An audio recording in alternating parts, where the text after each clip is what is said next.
La Haute Cour militaire a refusé jeudi 13 juillet 2023 de faire droit à la requête des avocats du prévenu général des brigades, Zelwa Katanga Djadjidja, tendant à obtenir d'elle la liberté provisoire.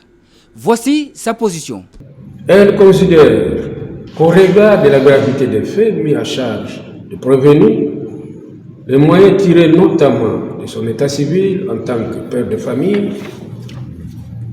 de son adresse connue, ne sont pas déterminants pour lui accorder la liberté provisoire demandée.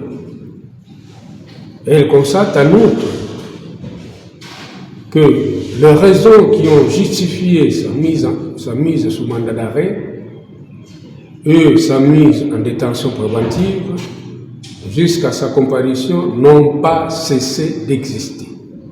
À l'audience précédente, le ministère public avait émis un avis défavorable à la demande des conseils des prévenus, a rappelé la Haute Cour militaire dans son arrêt avant dire droit.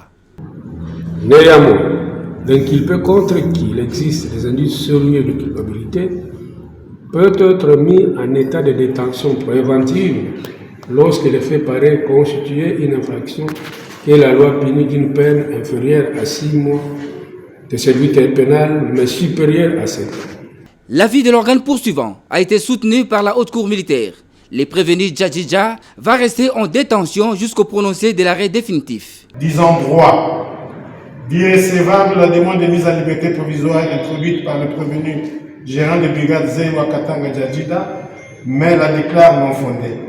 Rappelons que le général de brigade Zelwa Katanga Djadjidja est poursuivi dans cette cause avec 2 autres prévenus, dont le général d'armée John Numbi, pour association des malfaiteurs, assassinat de Floribert Chebeya et son chauffeur Fidel Bazana et recel.